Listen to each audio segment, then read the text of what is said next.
Let's chat about emotional maturity today. Or the lack thereof. Yeah. And emotional maturity is a big deal. I want to really segue in with this. I feel like a lot of my coaching clients have problems dealing with people of a younger age bracket, and they're not typically millennials, not singling anybody out.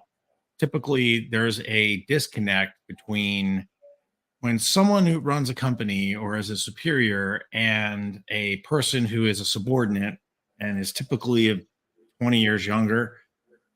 There's sort of this age relative gap, meaning, okay, when I was your age, I did XYZ. Okay, either the superior is having foggy memory or the person beneath them is emotionally immature. I can't quite figure out the gap, but I want to run with this and assume that there's some emotional immaturity. You ever run into this, Jake? I may run into it currently with coaching clients, and we both come from this, right? This is not new. This is not a new thing. I mean, this came out of once upon a time I did construction, and I was not emotionally mature to lead people at that point. And my managers, is what I would tell you, were not emotionally mature to be able to lead people. They managed. So this is not a new thing. We're having the conversation about, call it emotional intelligence. We hear that term thrown around a lot. Now I want to plus one this just a hair. Two things within industry when we think, managerial subordinate role, right? Employee, employer role, when we think of that role, two things occur. One is if you're the employer and you find that all of your employees are emotionally, whatever role they're in, are emotionally immature for the role that they're in. That's not their fault. It's yours. As the employer, that's your fault. You put them there. You interviewed them. You role casted them and placed them into that spot. A little bit of that is your fault. You got to own some of that as an employer. You just do. I know that's harsh to say. The other part of that is from the age gap thing. All of this goes back forever. The age gap thing goes back forever. And I used to deal with it too. And I'd get the standard answer of, I'd give some feedback. Here's, you make sure you understand I'm using that word specifically. I'd give some feedback to my employer, my manager at the time.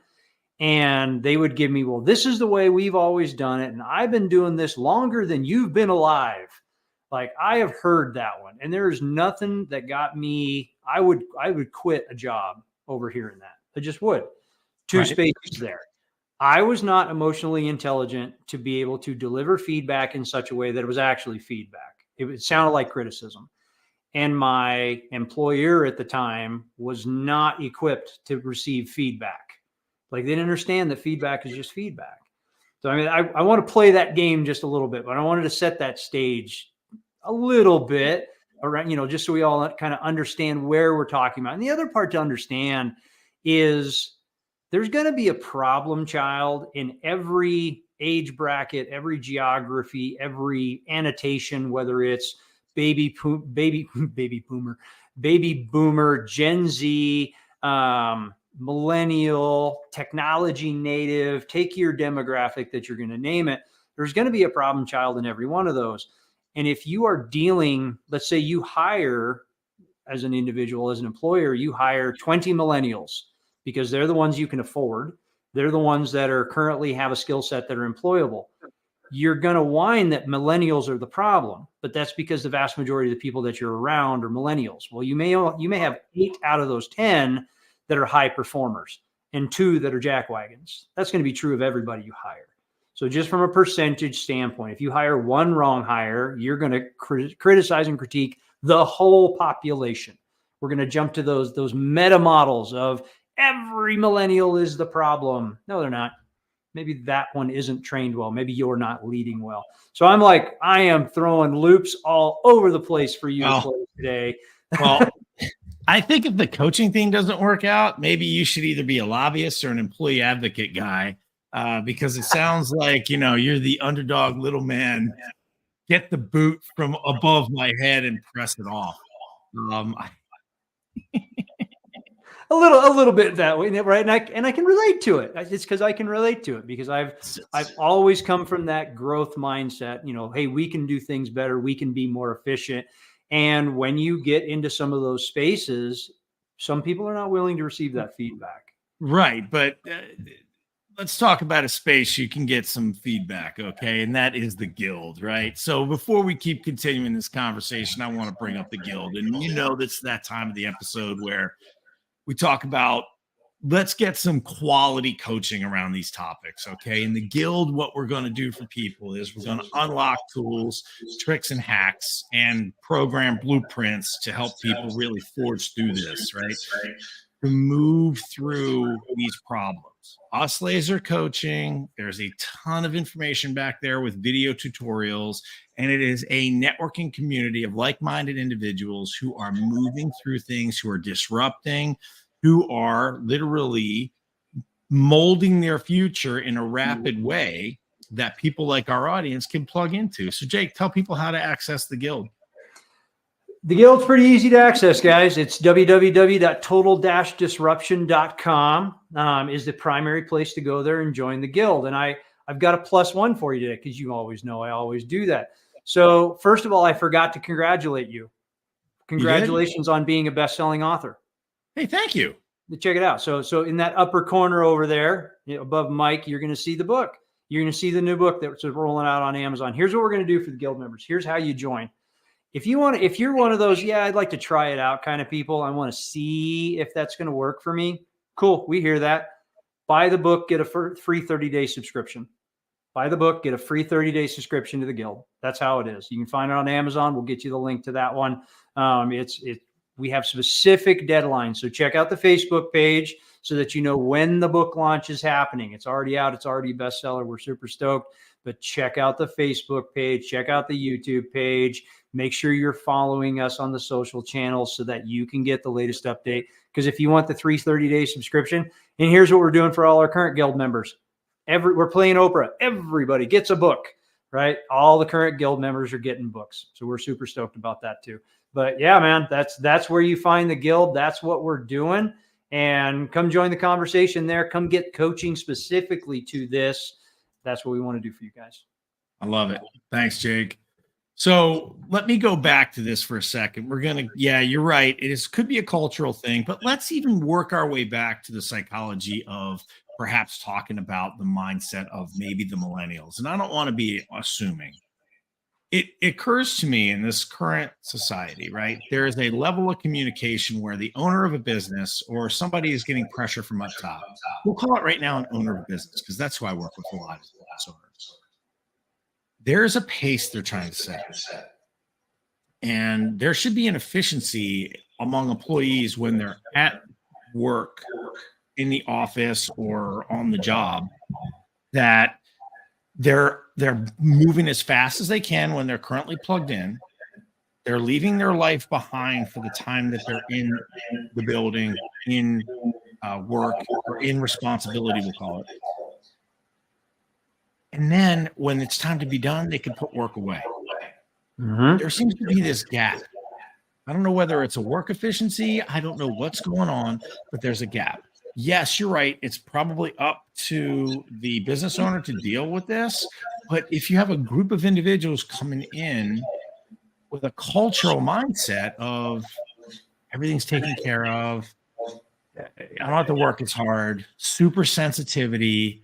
I mean, at what point do we have to slow the mindset down when we are, again, not being outright mean to subordinates, not being outright disrespectful, but where's the line there, Jake, between, okay, I'm trying to get this done to execute business goals.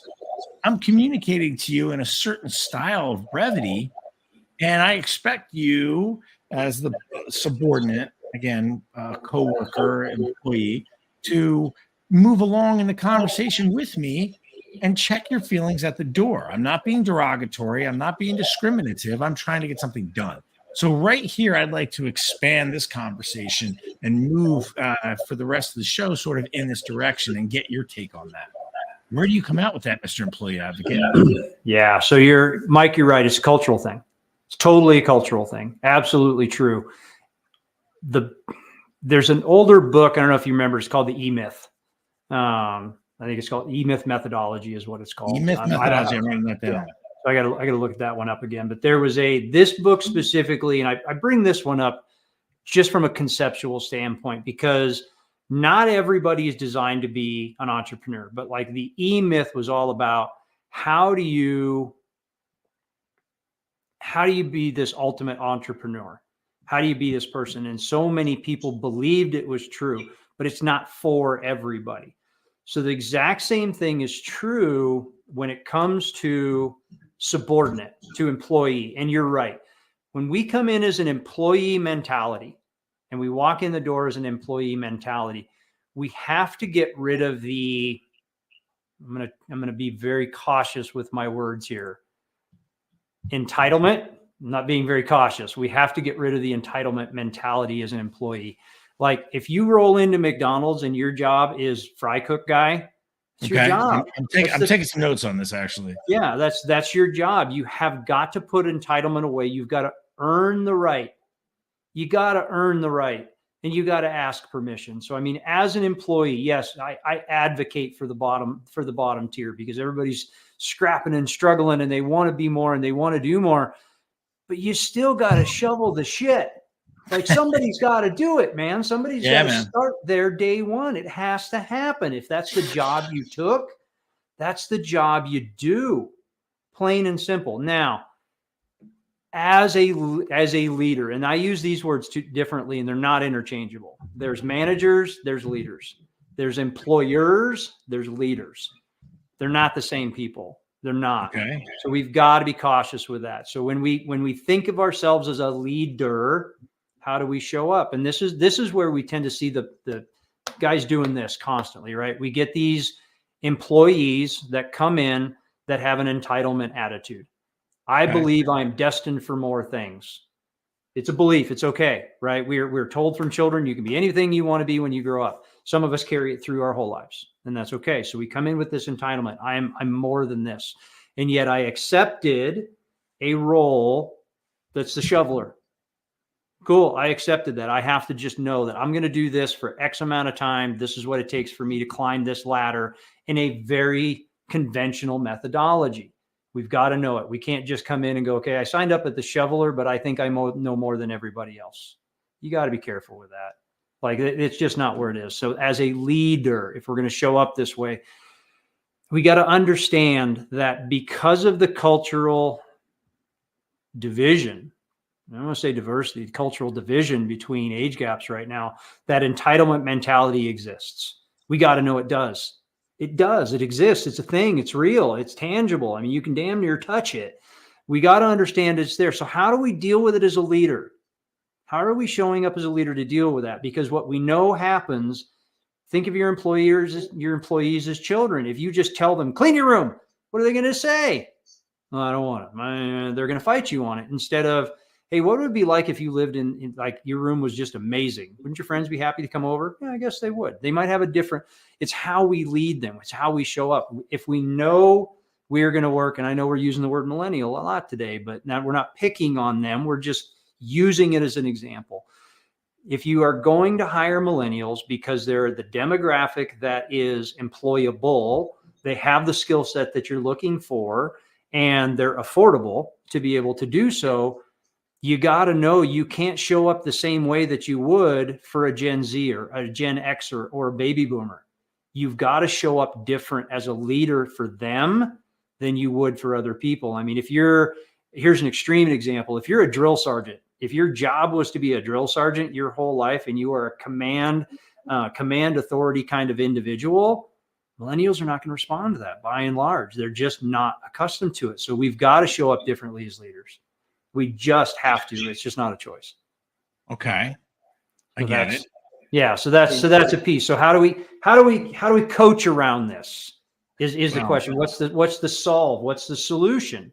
I've got a harsh solution and I've got a not so harsh solution. So if you've got an employee at will state, you could clearly get rid of the person. Mm-hmm. The sort of employee at will means in layman's terms, if I don't like what you're doing, I can just terminate you down the road.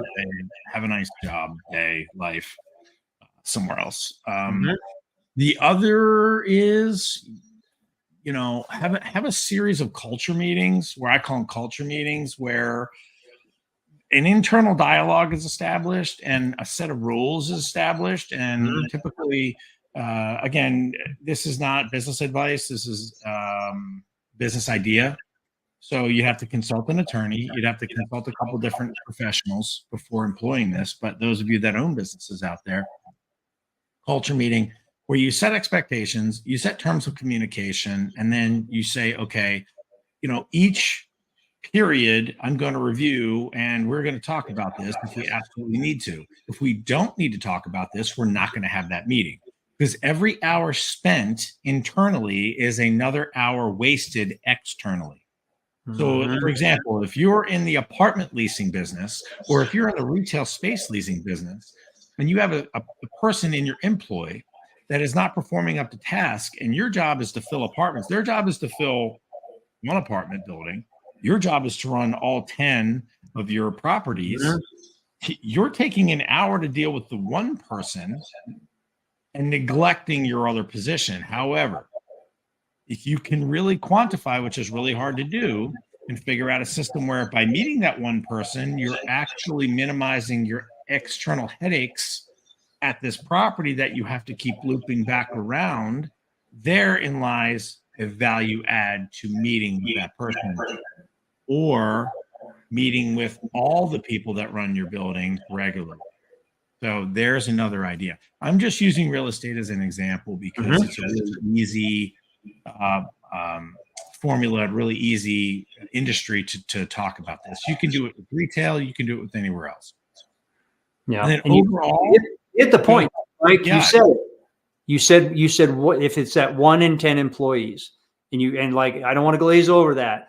If you're going okay. to spend 10 hours on one employee and ignore the other 9, you've got a cultural problem. You've got a Yep. cultural problem. So you need to go back to that harsh reality of, is this person in alignment with all of us? Are we all in alignment? If you've got people that are not in alignment, you got to cut them out. I don't think that's harsh at all, Mike. I don't think that's harsh at all. That is business. That's where we are All right. coddling somebody that doesn't belong there. You're not benefiting your business. You're not helping them. They're not in a good space. They're not going to exceed where, reach for greatness. They're going to sit there and settle in good. You're not helping them. So I agree. I don't think that's harsh. I think that's truth. Oh, great. Well, then I'm glad I'm speaking the truth. It harsh to some people. Now, there's another perspective here. The overall energy of the company, if you're a person who's got 10 employees, if you're a person that's got 100 employees, you're still responsible for the other 9 or 99 and Mhm. their well-being and the momentum of the company. And if you're having a cultural problem and you're taking your eye off the business energy, business direction, I don't know whether in some cases, if you got the budget, you hire the old HR department. In most cases, in this conversation, people don't have that budget. That's where this delta comes right in and says, okay, how do I handle this? Because I believe in a lot of mid-sized businesses that run lean, this is a real problem after a while. And if you don't have a dedicated salaried position, again, you've got to have 85 to $200,000 a year to have somebody in place to deal with these things. If you don't have that 85 to $200,000 a year that you're paying a dedicated resource person, it's up to you to break off that cultural piece or fraction it out and have that somebody come in like a coach and train and get that person or get that group of people up to speed. So, Jake, I mean, listen, we're almost out of time here. I feel like we've hit the nail on the head. Do you have any other solutions you want to add? We're down to the wire here on time. No, for the moment, yes, there's tons of solutions. What I would tell you is, if you got bigger questions of that, join the guild. Come do the one-on-one coaching with us. Give us specific examples so that we can dive directly into your business on that. Like, we're here to help, and that's why we're doing this. Come and check it out. And Michael said it: hire a coach, do it fractionally. Absolutely agree with that. Thanks, Jake. All right, man. Have an amazing day. We'll see all you guys in the guild.